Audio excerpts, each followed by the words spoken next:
¿Qué tal, hermanos? Buenos días. Buenos días, buenos días. ¿Cómo están? ¿Bien? Bien, bien, Dios. ¿Están contentos? Amén. Sí, amén. Dice la Biblia que barriga llena, corazón contento. ¿Cuántos dicen amén? También saludamos a nuestros hermanos que estarán escuchando la enseñanza a través de las redes sociales. Y damos gracias a Dios por sus vidas. Adelante, hermanos. Aquí hay algunas sillas. Por allá atrás todavía tenemos algunas sillas. Allá hay unas sillas. También yo traje uno.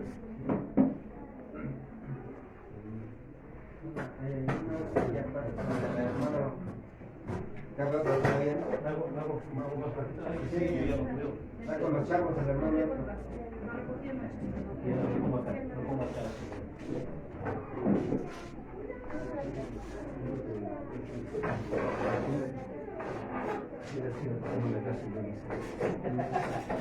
Cabe uno, hermanos. O ya más apretaditos, cabemos dos más. Ahí hay otro, tú más escuchas. Vale.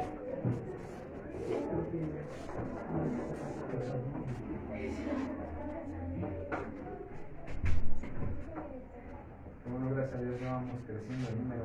Amén. Amén. El Señor va añadiendo a la iglesia los que han de ser salvos. Amén. Amén. Ahora vamos a mantenernos constantes, perseverantes. Bien, vamos a continuar con nuestro tema. Punto número 6 sobre el líder en funciones. Y el tema de hoy se titula La extensión de la visión y las labores. La extensión de la visión y las labores.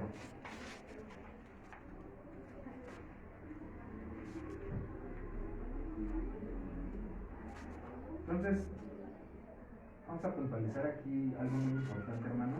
Recordemos que como líderes que presiden, hablábamos un punto anterior, la clase pasada, que nosotros, un sinónimo de presidir era crear fe. Es decir, ser el ejemplo como varones, como autoridades. ¿Para qué? Para producir o crear fe en los que presidimos, ¿no? Los que son padres de familia, pues obviamente en sus hijos, en su esposa, en toda su familia, ¿verdad?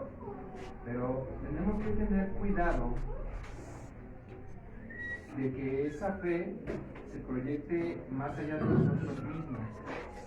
Y también debemos de cuidar que no tengamos alguna falla o algún problema al proyectar esa fe. Tenemos que cuidar, en primer lugar, que no vayamos muy adelante, pero que tampoco nos quedemos atrás. Porque si tú te adelantas, vamos a poner un ejemplo, tú te llenas de conocimiento, creces espiritualmente en el servicio, pero ¿qué crees? No ministras en tu casa, a tus hijos, a tu familia, y tú vas creciendo y tú te empapas, pues tú ya te adelantaste, ya vas muy lejos. ¿Y qué crees? Como ya te adelantaste y ellos son ovejas, tú eres el pastor de ellos, pues ya te adelantaste, y el pastor sí va adelante, pero ¿qué crees? Si tú te adelantas, pues ya no te van a poder seguir. Tampoco te puedes quedar atrás, porque si no, las ovejas ¿a quién siguen? No, se pierden. Entonces, hay que tener cuidado con ese equilibrio, que no haya alguna falla, en no ir muy adelante o ir muy atrás. Tengo un amigo en la fe, también es creyente, lo conozco desde hace muchísimos años. Y hemos estado orando por él, como Dios ha puesto una carga en nosotros, porque pues incluso ellos en muchas ocasiones, antes de que nosotros llegáramos al Evangelio, ellos nos compartían. ¿Y qué cree? Hemos caminado con ellos en bastantes años, muchos años, pero desafortunadamente vemos este punto. Él como cabeza no se pone delante para que sus ovejas, su familia la sigan, y tristemente hemos visto cómo pues suceden cosas a su alrededor. Conocimos a sus hijos de la edad de más o menos de ellos, de los niños que están aquí. Hoy ya son algunos jóvenes adultos y han tenido problemas muy, muy graves, desafortunadamente. ¿Por qué? Porque no ha tenido cuidado como líder de las ovejas que Dios le puso, y se ha quedado atrás. En algunas ocasiones su esposa es la que toma la batuta, pero él no. Y más aparte súmele los afanes del trabajo, los afanes de que le roban el tiempo para dedicarle al Señor, para instruir a su familia, para todo eso, para instruirse, para crecer.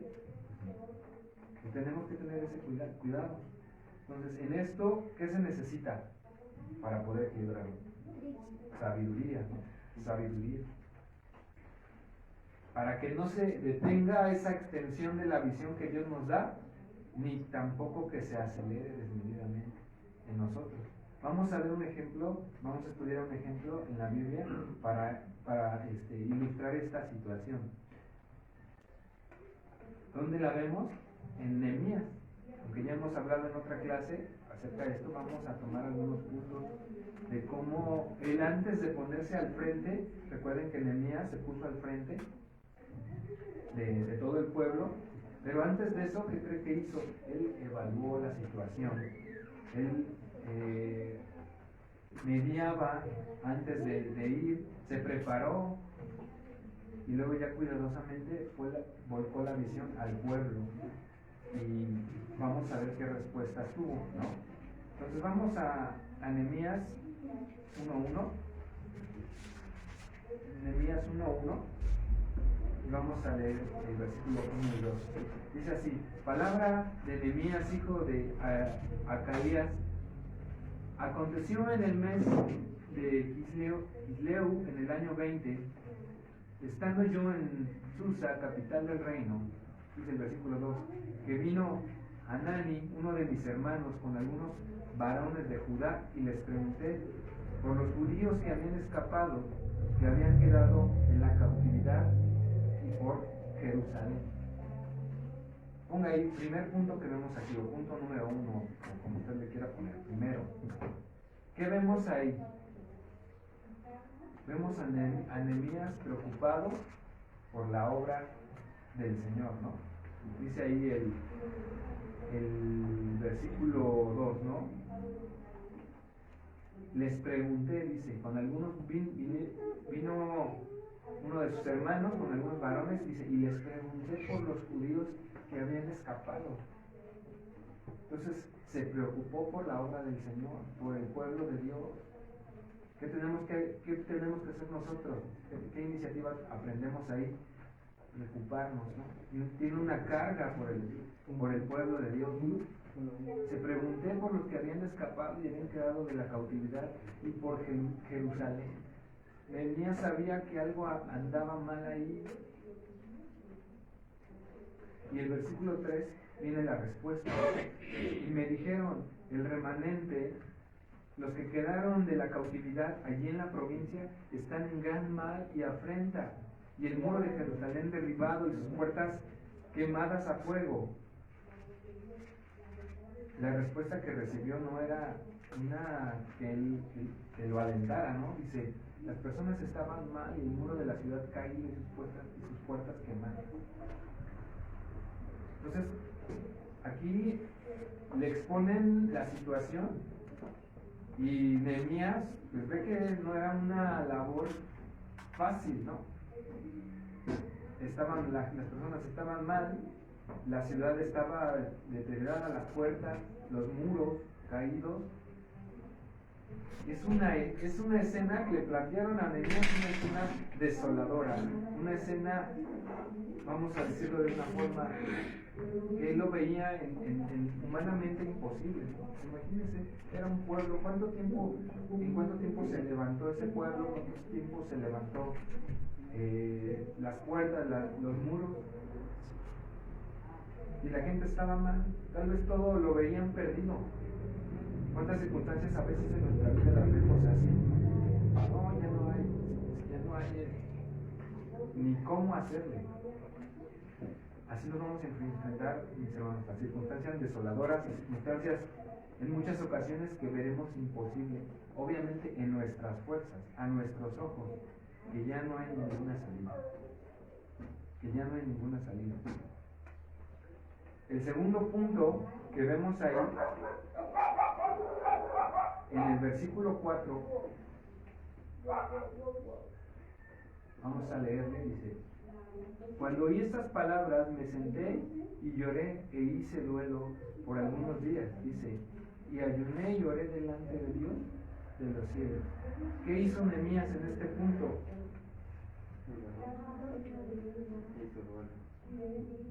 Reconoció, ¿no? Delante de Dios el dolor que tenía. Fue a Dios, hizo conocer a Dios esa necesidad, ese dolor. Y ahí podemos aprender en nuestras necesidades, cuando tengamos alguna situación complicada. No vamos a, si no, en nuestras fuerzas, en nuestros ojos, sí podemos titubear y dudar, decir, híjole, ¿yo cómo la voy a hacer? Nos ha pasado, bueno, a mí me ha pasado, ¿no? Pero hay que reaccionar como Nehemías. Vamos delante de Dios y ponemos esa necesidad, ese dolor, porque dice que lloró, ¿no? Cuando lloramos, pues obviamente es porque sentimos un dolor, un duelo por algo. Pero él dice que hizo duelo algunos días. ¿Por qué ayunó y oró Nehemías? Porque estaba dejando el problema con el Señor. Él se estaba reconociendo totalmente impotente en sus fuerzas. Y que lo había... él se había declarado impotente y por eso recurre a él. ¿Sabe por qué? Porque el pueblo estaba en una consecuencia que Dios les había traído, porque ya habían desobedecido, ¿no? Se fueron en pos de dioses ajenos. Ya se lo había dicho a través de los profetas. Entonces, él va y ayuna delante de Dios y ora delante de Dios, va con el Señor y totalmente depende de Dios. Pero al mismo tiempo, no se queda en eso, ¿no? Pero al mismo tiempo él se prepara. ¿Para qué? Para que el Señor lo usara para la misión que iba a ponerle el Señor, que era restaurar. Por eso él se pone a ayunar y se pone a orar. Es una preparación para estar en comunión con Dios. Vamos al versículo 5 y dice, y dije, te ruego, oh Jehová, esa es la oración, ¿no?, que él levanta, Dios de los cielos, fuerte, grande y temible, que guarda el pacto y la misericordia a los que le aman y guardan sus mandamientos. Esté ahora atento tu oído y abierto tus ojos para oír la oración de tu siervo, que hago ahora delante de ti, día y noche, por los hijos de Israel, tus siervos, y confieso los pecados de los hijos de Israel que hemos cometido contra ti.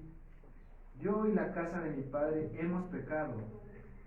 En extremo nos hemos corrompido contra ti, nos hemos guardado, y no hemos guardado los mandamientos, estatutos y preceptos que diste a Moisés tu siervo. Acuérdate ahora de la palabra que diste a Moisés tu siervo, diciendo, si vosotros pecareis, y yo os dispersaré por los pueblos.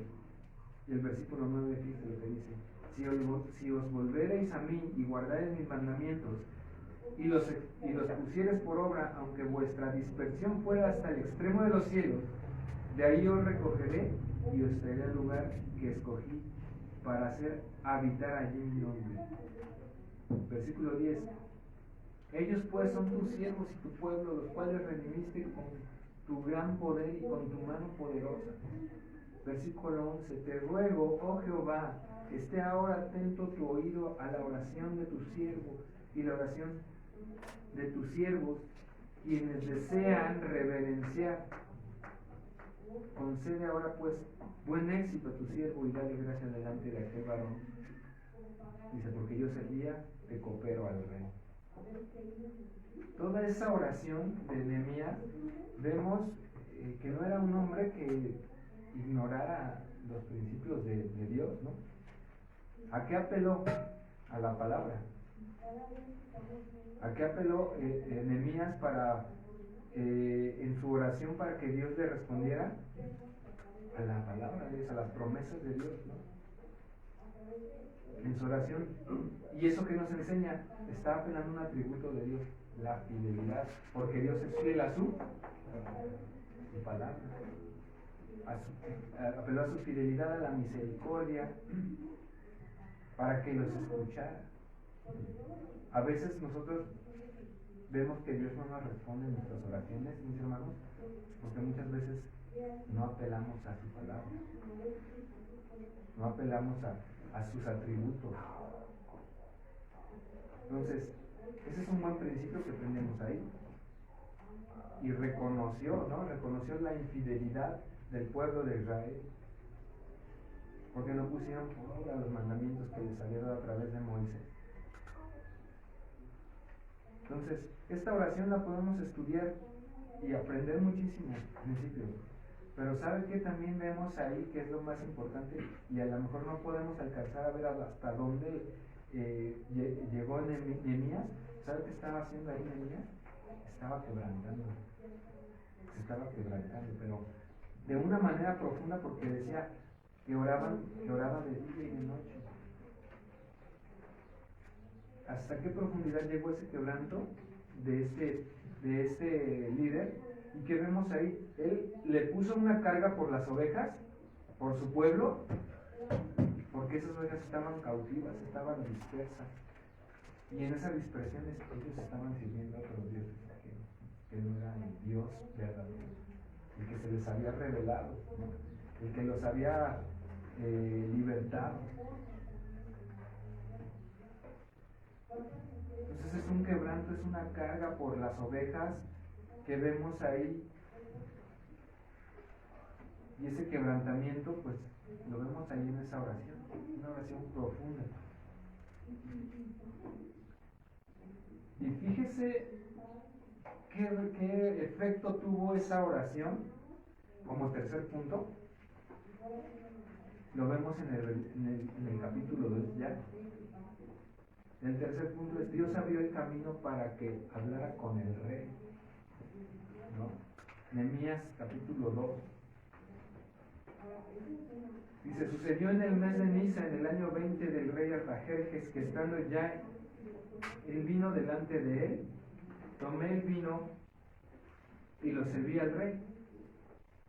Y como yo no había estado antes triste en su presencia, dijo el rey: ¿por qué está triste tu corazón?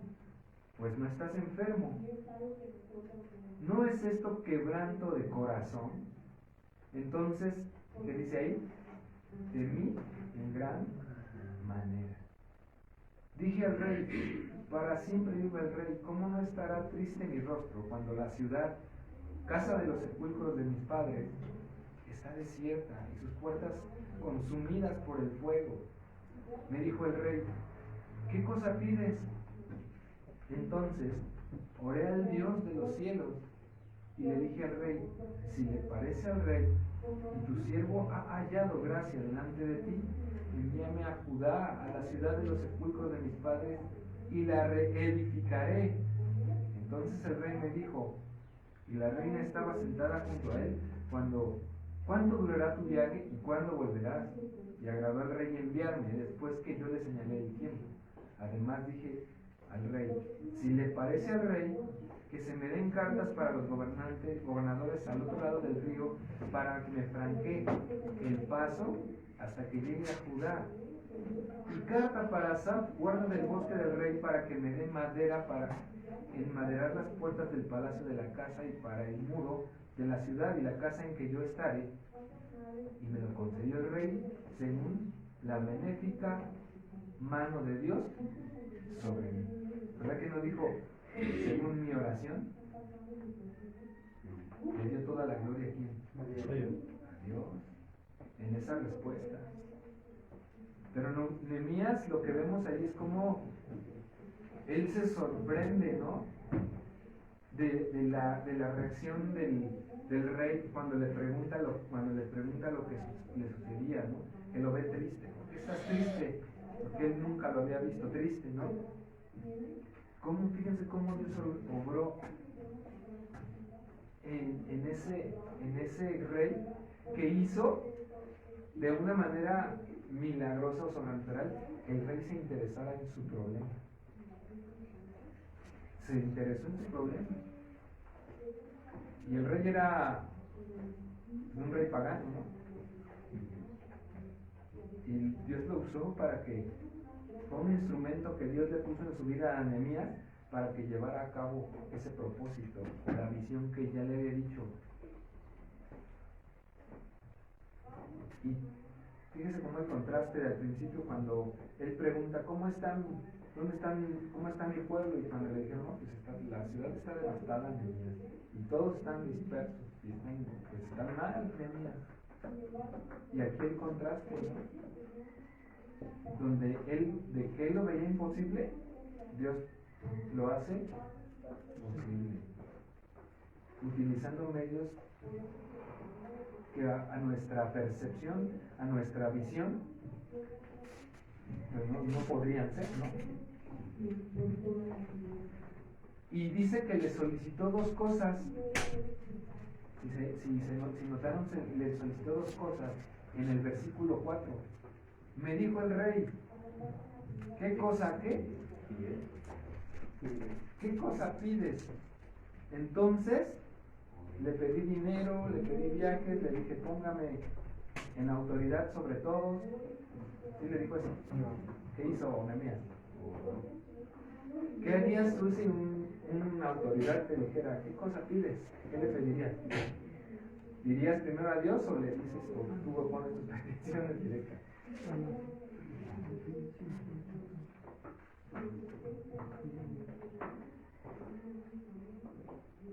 ¿Qué harías si una autoridad en tu trabajo te dice, te voy a ascender?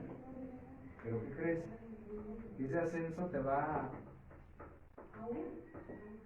a llevar a que entres más temprano y salgas más tarde.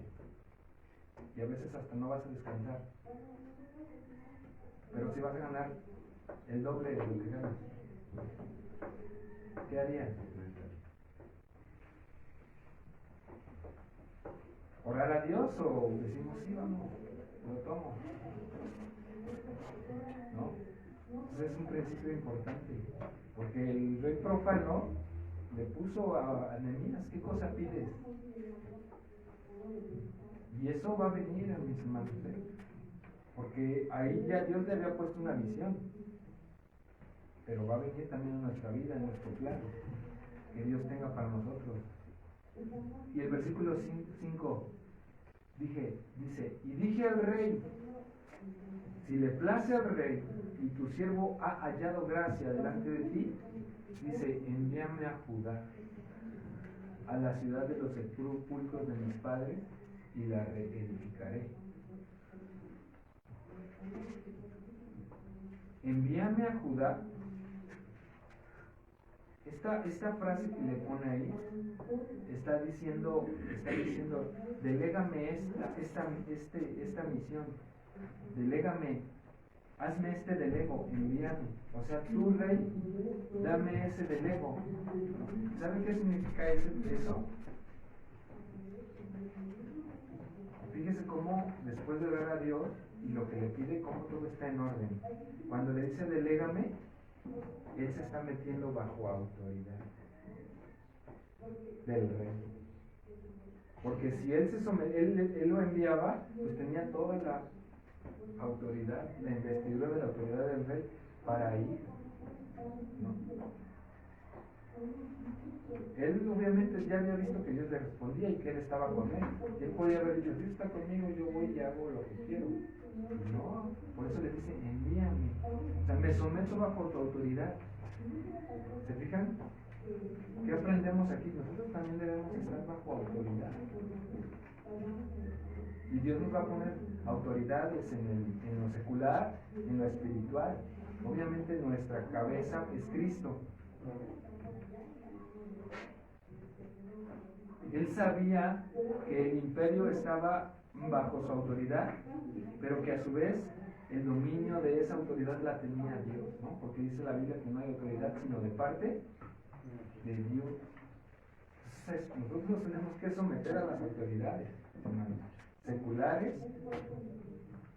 y a las espirituales, obviamente, ¿no? Y demostrar esa obediencia, no mandarnos solos. Aquí Nehemías no se mandó solo como líder. Entonces, porque a veces nosotros sí queremos hacer las cosas, nos mandamos solos.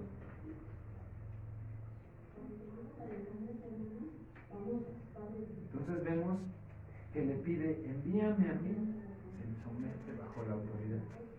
Hay que someternos nosotros también como autoridad. Y la otra parte, el otro punto que le pide, le dice que le envíe cartas para los gobernadores para obtener o pasar por las tierras tenía que atravesar, que era prácticamente el imperio persa, y le dice, y carta para Asaf, el guarda del bosque, ¿no? ¿Por qué le iba a dar carta para Asaf? Para que él, el guarda del bosque, para que le diera madera, porque necesitaba, pues obviamente, los materiales para poder cumplir con la misión, ¿no? ¿Y qué cree? ¿Qué hizo el rey? No solo le dio eso, ¿no? ¿Por qué? Porque él venía en el orden que Dios le había establecido, ¿no? Siempre considerando lo que Dios le había mostrado. Fíjese lo que sucede en el versículo 9. Vine luego a los gobernadores del otro lado del río, o sea, ya iba en el camino y todo, en el viaje, y les di las cartas del rey. Dice, y el rey envió conmigo, ¿qué envió? Capitanes del ejército y gente de... ¿Qué significa eso? No solo le dio las dos cosas que le pidió, sino le puso ahí unas protecciones. ¿Se fija? Cómo cuando nos metemos en ese orden que Dios quiere, Dios va más allá.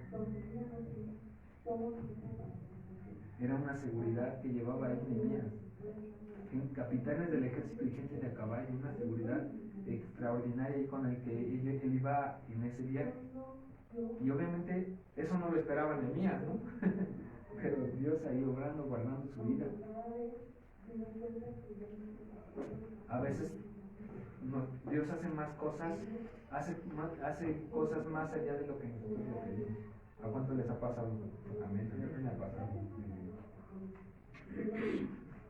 Tú le pides una cosa y cuando ves, el Señor ya te respondió con otra y aún más y dices, gracias. Y así es. El punto 4 que vemos ahí para ir terminando. Vemos ahí las reacciones o las primeras actitudes del pueblo cuando llegó a Jerusalén y ya descansó ahí Nehemías, ya que había llegado a Judá. Dice que en una ocasión él se levantó de noche para observar personalmente cómo estaba la ciudad, a qué se iba a enfrentar, ¿no? Se levantó de noche y fue con algunos varones y no les dijo nada más él fue, vio lo que había ahí y lo que Dios le había puesto en su corazón en el versículo 12 del capítulo 2, ¿no? Dios le había puesto levantarse y ver cómo estaba la situación, realizar una inspección de todo lo que él estaba, lo que tenía que hacer.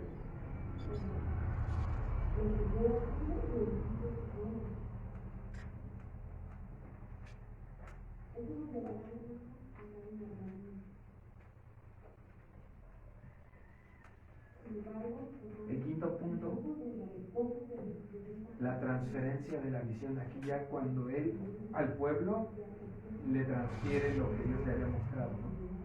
Eso lo vemos en los versículos del 17 al 20 del capítulo 2. Ya después de que él había visto todo, personalmente había mediado todo, los trabajos, el precio que tenía que pagar, el esfuerzo que se tenía que hacer, Yair reúne a todos los pueblos, a todos los líderes del pueblo y les empezó a comunicar su plan. Se los expresó de la manera más clara posible, precisa, para que cada quien supiera cómo hacer su trabajo. En el versículo 17 y 18 vamos a leerlo rápidamente.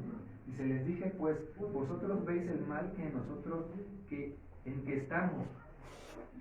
Que Jerusalén está desierta y sus puertas consumidas por el fuego. Venid y edifiquemos el muro de Jerusalén y no estemos más en oprobio. Entonces les declaré con la mano de mi Dios, cómo la mano de mi Dios había sido bueno sobre mí, y asimismo las palabras que el rey me había dicho, y dijeron, ¿qué dijo el pueblo? Levantemos y edifiquemos. Así esforzaron sus manos para mí. ¿Cuál fue la respuesta del pueblo después de que Nehemías les comunicó todo lo que Dios había hecho? El pueblo solito, ¿qué dijo? Levantemos y edifiquemos. ¿Qué vemos aquí? ¿Cómo habían captado la visión de su líder? Y habían creído que Dios estaba con ellos. Eso tenemos que transmitir, mi hermano, que Dios está con nosotros. Eso es lo que como líderes tenemos que transmitir. Vamos a cerrar nuestros ojos y vamos a darle gracias a Dios por este tiempo. Que Dios nos ayude a ser un ejemplo de líder como Nehemías. Señor, te damos gracias en esta mañana. Padre, gracias, Señor, por tu palabra, porque tú nos muestras cuál es tu voluntad a través de ella. Vemos cómo levantaste hombres, Señor, temerosos de ti, que estaban contigo y que en todo siempre buscaron tu consejo, a pesar de que tú les pusiste, Señor, circunstancias adversas y difíciles.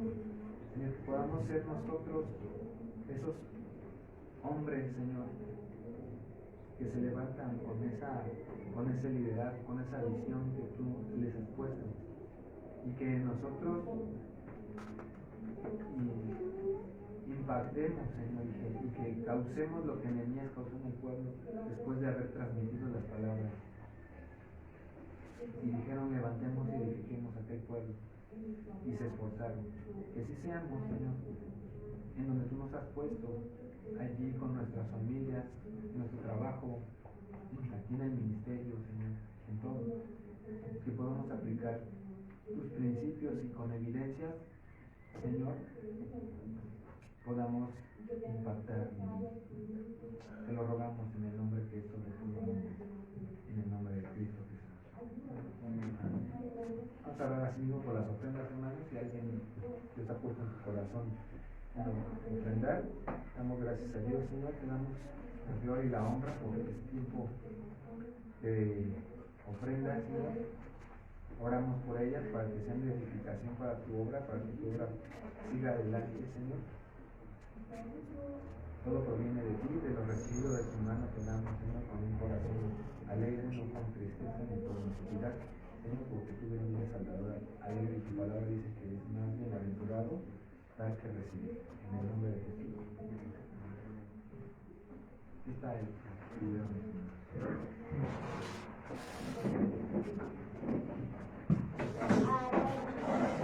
Nos despedimos de nuestros hermanos que nos escuchan a través de las redes sociales. Que Dios les bendiga.